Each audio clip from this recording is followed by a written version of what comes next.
is, well, I don't want to click on this, but 3,000 peak concurrent players. It's actually 3,150, which is nothing for a 1.0 launch. Is Crowfall going to make it? Is that going to grow bigger? We will see. Now let's check out the other side of the pendulum. Black Desert sees a 300% increase in new players. Sorry, Crowfall. Looks like Black Desert is stealing some of those people. Now, last week we talked about the new Corsair class that was released, and it looks like Black Desert is not dead. People thought, oh, Black Desert is done. Everybody's getting ready for Crimson Desert. That might not be the case.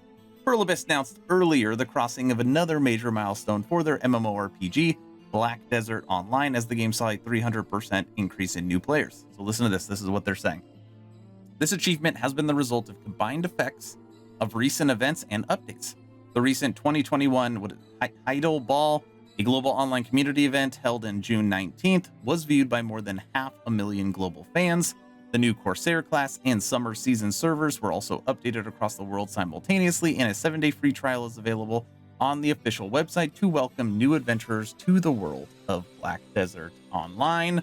Maybe you are one of those people. What do you think? This week in the CRPG scene, we got some new communication from Larian Studios on their massive patch 5. Now, this new patch is going to be focused more on features over new content, and already made an entire video breaking this down, which I will link at the end of this video. But ultimately, we have the panel from HE Double Hockey Sticks 3. And I have to say it was very entertaining. It's 2 hours long, and they did like live LARPing, where they have real people, and Sven is like controlling them, and we're making decisions and rolling dice just like you would in a normal Baldurs Gate experience. Very entertaining, lots of goodies coming to patch 5. I highly recommend you check out the video at the end of this video if you're interested in BG3. Last week I talked about I want to continue to cover Ashes of Creation more and more. This is a game that people are claiming will be the best game of this decade. So let's see what's going on. Ashes of Creation, now enforcing account ownership policy. Now this is really interesting. You don't hear about this very often. Now let's say you play an MMO for 5 years. You've got a huge account with all this stuff. What a lot of people do is before they are done with the game, they will sell their account. Literally eBay it, transfer it to a friend, figure something out so it's just not wasted. Some people love it. Some people absolutely hate it, especially if there's multiple people handling the same account and all this other stuff goes into it. Now, this is the initial response from Intrepid. Listen to this. Intrepid has no stance at the moment with ownership of crowdfunding packages or pre-order packages. The primary reason for this stance at the moment is because we cannot enforce the transferring of these accounts. So what they're saying is, well, we can't stop it. Personally, we can't stop it from happening, so we're not going to enforce it, which makes sense. If they can't enforce it, there's nothing they can do.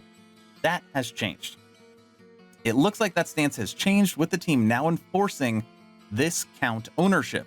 The team notes accounts are non-transferable, which means accounts owned by you can't be sold, traded, gifted, or transferred for any reason.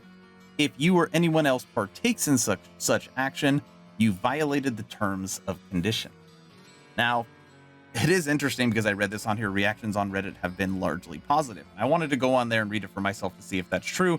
There are negative comments to it, but the majority is positive. And then they put one right here. It's going to be so effing refreshing having active staff preventing account sharing / selling when this game comes out. And I expect the same staff banning gold farming bots / buyers on site.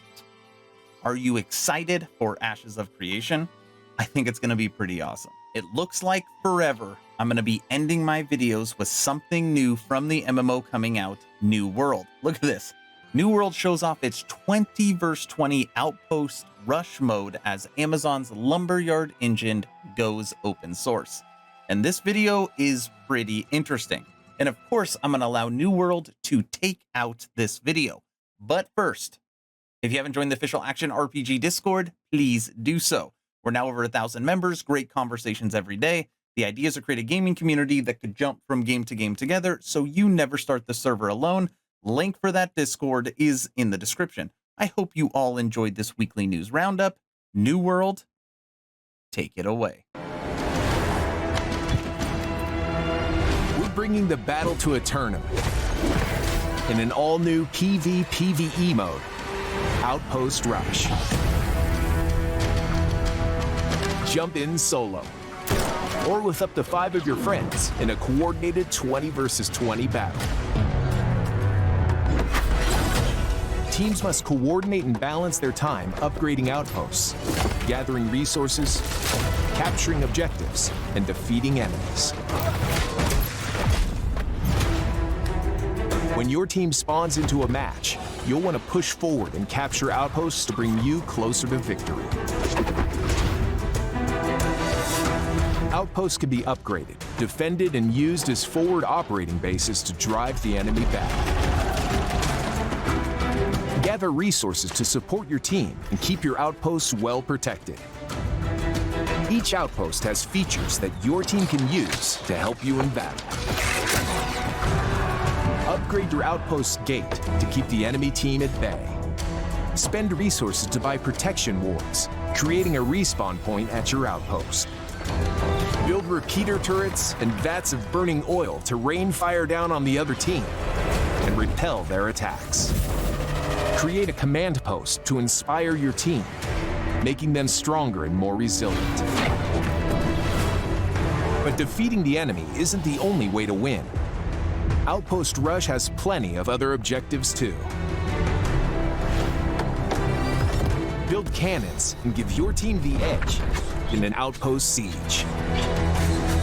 Summoning circles give players a chance to summon some of Eternum's most fearsome creatures to fight on their side. Collect Azoth Essence to make an offering to the corrupted portal. If your team sacrifices enough essence, you'll be rewarded with a powerful advantage. Throughout the match, Baroness Hane appears. If your team can manage to defeat her, they'll be granted an immensely powerful buff that can help turn the tide of battle. Defeating the Baroness also freezes the other team's score, giving you a chance to catch up if you're behind, or put the final nail in the other team's coffin. There are so many ways to win an Outpost Rush. Collect resources for your team. Lay siege to enemy outposts and capture map objectives. Victory means reward in gold and treasure. The bigger the victory, the bigger the reward. There's so much to discover in New World, and Outpost Rush is only the beginning. We'll see you in Eternum.